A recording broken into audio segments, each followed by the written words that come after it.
ਅਗਲੀਆਂ ਖਬਰਾਂ ਵੱਲ ਚੱਲੀਏ। ਇੱਕ ਦੋ ਇਮੀਗ੍ਰੇਸ਼ਨ ਨਾਲ ਰਿਲੇਟਡ ਵੀ ਆ ਤੇ ਨਾਲ ਦੀ ਨਾਲ ਆਪਾਂ ਜਿਹੜੀ ਵੈਨਜ਼ੂਏਲਾ ਦੀ ਬੀਬੀ ਜਿਸ ਨੂੰ ਨੋਬਲ ਪੀਸ ਪ੍ਰਾਈਜ਼ ਮਿਲਿਆ ਹੈਗਾ ਉਹਦੀ ਵੀ ਗੱਲਬਾਤ ਕਰਨੀ ਆ। ਹੋਮਲੈਂਡ ਸਿਕਿਉਰਿਟੀ ਨੇ ਅੱਜ ਇਹ ਅਨਾਉਂਸ ਕੀਤਾ ਵੀ ਉਹ 3 ਜਹਾਜ਼ ਜਿਹੜੇ ਆ ਸੌਰੀ 3 ਨਹੀਂ 6 ਜਹਾਜ਼ ਬੋਇੰਗ 737 ਖਰੀਦਣ ਜਾ ਰਹੇ ਆ ਜੋ ਡਿਪੋਰਟੇਸ਼ਨ ਦੇ ਲਈ ਵਰਤੇ ਜਾਣਗੇ। ਡਿਪਾਰਟਮੈਂਟ ਆਫ ਹੋਮਲੈਂਡ ਸਿਕਿਉਰਿਟੀ ਨੇ ਕੰਟਰੈਕਟ ਕੀਤਾ ਵਿਦ ਡਾਇਆਡੋਲਸ ਐਵੀਏਸ਼ਨ $140 ਮਿਲੀਅਨ ਦਾ। ਇਹ ਵਾਸ਼ਿੰਗਟਨ ਪੋਸਟ ਜੋ ਆ ਰਿਪੋਰਟ ਕਰ ਰਹੀ ਹੈਗੀ ਆ। ਇਹਦੇ ਨਾਲ ਉਹ ਕਹਿੰਦੇ ਆ ਵੀ $279 ਮਿਲੀਅਨ ਟੈਕਸ ਪੇਅਰ ਦਾ ਜਿਹੜਾ ਮਨੀ ਆ ਉਹ ਬਚੂਗਾ ਜਦੋਂ ਅਸੀਂ ਆਪਣੇ ਜਹਾਜ਼ ਖਰੀਦ ਕੇ ਉਹਨਾਂ ਦੇ ਰਾਹੀਂ ਲੋਕਾਂ ਨੂੰ ਜਿਹੜਾ ਡਿਪੋਰਟ ਕਰਾਂਗੇ। ਇਹ ਡਿਪਾਰਟਮੈਂਟ ਆਫ ਹੋਮਲੈਂਡ ਸਿਕਿਉਰਿਟੀ ਦੀ ਸਪੋਕਸਵੂਮਨ ਜੋ ਟ੍ਰੀਸ਼ੀਆ ਮੈਕਲੌਫਲਿਨ ਆ ਉਹਨਾਂ ਨੇ ਅੱਜ ਜਿਹੜੀ ਸਟੇਟਮੈਂਟ ਜਾਰੀ ਕੀਤੀ ਹੈਗੀ ਆ। ਵਰਜੀਨੀਆ ਦੀ ਕੰਪਨੀ ਦੇ ਸੀਈਓ ਨੇ ਇਹ ਕਿਹਾ ਵੀ ਤੇ ਉਹਨਾਂ ਦਾ ਜਿਹੜਾ ਚੀਫ ਫਾਈਨੈਂਸ਼ੀਅਲ ਆਫੀਸਰ ਆ ਕਹਿੰਦੇ ਪਈ ਸੇਮ ਰੋਲ ਜਿੱਦਾਂ ਦੇ ਇੱਕ ਸੈਪਰੇਟ ਕੰਪਨੀ ਦੇ ਵਿੱਚ ਉਹਨਾਂ ਦੇ ਸੈਲਸ ਵਰਲਡ ਵਾਈਡ ਕਰਕੇ ਆ। ਉਹਨਾਂ ਨੇ ਆਲਰੇਡੀ $1 ਬਿਲੀਅਨ ਦਾ ਜਿਹੜਾ ਕੰਟਰੈਕਟ ਆ ਉਹ ਡਿਪਾਰਟਮੈਂਟ ਆਫ ਹੋਮਲੈਂਡ ਸਿਕਿਉਰਿਟੀ ਨਾਲ ਕੀਤਾ ਹੋਇਆ ਆ ਜਿਹੜਾ ਕਿ ਸਪੋਰਟ ਕਰਦਾ ਆ ਸੈਲਫ ਡਿਪੋਰਟੇਸ਼ਨ ਦੇ ਲਈ। ਸੋ ਟਰੰਪ ਐਡਮਿਨਿਸਟ੍ਰੇਸ਼ਨ ਦਾ ਗੋਲ ਕਹਿੰਦੇ ਵੀ ਇਹ ਆ ਵੀ ਇਸ ਸਾਲ 1 ਮਿਲੀਅਨ ਇਮੀਗ੍ਰੈਂਟ ਜਿਹੜਾ ਆ ਉਹਨੇ ਡਿਪੋਰਟ ਕਰਨਾ ਹੈਗਾ ਆ। ਸੋ 10 ਲੱਖ ਬੰਦੇ ਨੂੰ ਇਸ ਸਾਲ ਉਹਨਾਂ ਨੇ ਕਹਿੰਦੇ ਪਈ ਡਿਪੋਰਟ ਕਰਨਾ ਆ। ਇਹ ਡਿਪਾਰਟਮੈਂਟ ਆਫ ਹੋਮਲੈਂਡ ਸਿਕਿਉਰਿਟੀ ਦੇ ਸਪੋਕਸਵੂਮਨ ਟ੍ਰੀਸ਼ੀਆ ਮੈਕਲੌਫਲਿਨ ਨੇ ਦੱਸਿਆ ਵੀ ਸਾਡੇ ਐਡਮਿਨਿਸਟ੍ਰੇਸ਼ਨ ਦਾ ਇਹ ਜਿਹੜਾ ਇੱਕ ਤਰ੍ਹਾਂ ਨਾਲ ਕਮਿਟਮੈਂਟ ਹੈਗੀ ਆ।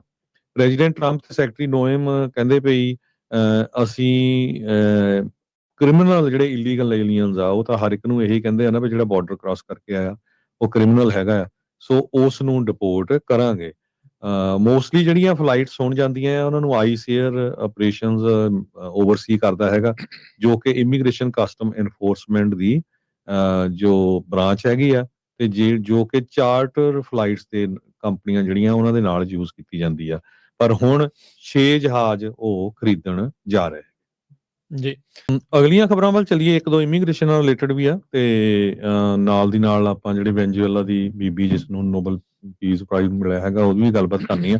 ਹੋਮਲੈਂਡ ਸਿਕਿਉਰਿਟੀ ਨੇ ਅੱਜ ਇਹ ਅਨਾਉਂਸ ਕੀਤਾ ਵੀ ਉਹ 3 ਜਹਾਜ਼ ਜਿਹੜੇ ਆ ਸੌਰੀ 3 ਨਹੀਂ 6 ਜਹਾਜ਼ ਬੋਇੰਗ 737 ਖਰੀਦਣ ਜਾ ਰਹੇ ਆ ਜੋ ਡਿਪੋਰਟੇਸ਼ਨ ਦੇ ਲਈ ਵਰਤੇ ਜਾਣਗੇ।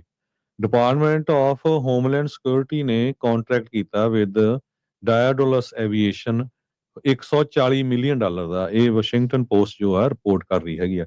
ਇਹਦੇ ਨਾਲ ਉਹ ਕਹਿੰਦੇ ਆ ਵੀ $279 ਮਿਲੀਅਨ ਟੈਕਸ ਪੇਅਰ ਦਾ ਜਿਹੜਾ ਮਨੀ ਆ ਉਹ ਬਚੂਗਾ ਜਦੋਂ ਅਸੀਂ ਆਪਣੇ ਜਹਾਜ਼ ਖਰੀਦ ਕੇ ਉਹਨਾਂ ਦੇ ਰਾਹੀਂ ਲੋਕਾਂ ਨੂੰ ਜਿਹੜਾ ਡਿਪੋਰਟ ਕਰਾਂਗੇ।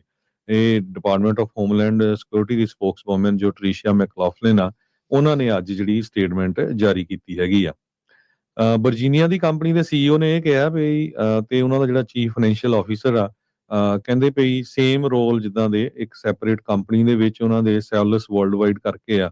ਉਹਨਾਂ ਨੇ ਆਲਰੇਡੀ $1 ਬਿਲੀਅਨ ਦਾ ਜਿਹੜਾ ਕੰਟਰੈਕਟ ਆ ਉਹ ਡਿਪਾਰਟਮੈਂਟ ਆਫ ਹੋਮਲੈਂਡ ਸਿਕਿਉਰਿਟੀ ਨਾਲ ਕੀਤਾ ਹੋਇਆ ਆ ਜਿਹੜਾ ਕਿ ਸਪੋਰਟ ਕਰਦਾ ਆ ਸੈਲਫ ਡਿਪੋਰਟੇਸ਼ਨ ਦੇ ਲਈ।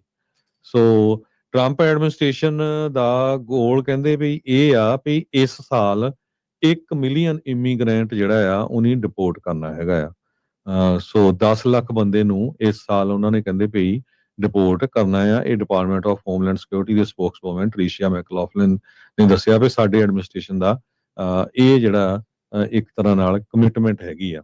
ਪ੍ਰੈਜ਼ੀਡੈਂਟ ਟਰੰਪ ਤੇ ਸੈਕਟਰੀ ਨੋਇਮ ਕਹਿੰਦੇ ਪਈ ਅਸੀਂ ਕ੍ਰਿਮੀਨਲ ਜਿਹੜੇ ਇਲੀਗਲ ਏਲੀਅਨਸ ਆ ਉਹ ਤਾਂ ਹਰ ਇੱਕ ਨੂੰ ਇਹੀ ਕਹਿੰਦੇ ਆ ਨਾ ਵੀ ਜਿਹੜਾ ਬਾਰਡਰ ਕ੍ਰਾਸ ਕਰਕੇ ਆਇਆ ਉਹ ਕ੍ਰਿਮੀਨਲ ਹੈਗਾ ਆ। ਸੋ ਉਸ ਨੂੰ ਡਿਪੋਰਟ ਕਰਾਂਗੇ। ਮੋਸਟਲੀ ਜਿਹੜੀਆਂ ਫਲਾਈਟਸ ਹੋਣ ਜਾਂਦੀਆਂ ਆ ਉਹਨਾਂ ਨੂੰ ਆਈਸ ਏਅਰ ਆਪਰੇਸ਼ਨਸ ਓਵਰਸੀ ਕਰਦਾ ਹੈਗਾ ਜੋ ਕਿ ਇਮੀਗ੍ਰੇਸ਼ਨ ਕਸਟਮ ਐਨਫੋਰਸਮੈਂਟ ਦੀ ਜੋ ਬ੍ਰਾਂਚ ਹੈਗੀ ਆ ਤੇ ਜੋ ਕਿ ਚਾਰਟਰ ਫਲਾਈਟਸ ਤੇ ਕੰਪਨੀਆਂ ਜਿਹੜੀਆਂ ਉਹਨਾਂ ਦੇ ਨਾਲ ਯੂਜ਼ ਕੀਤੀ ਜਾਂਦੀ ਆ। ਪਰ ਹੁਣ 6 ਜਹਾਜ਼ ਉਹ ਖਰੀਦਣ ਜਾ ਰਹੇ ਜੀ।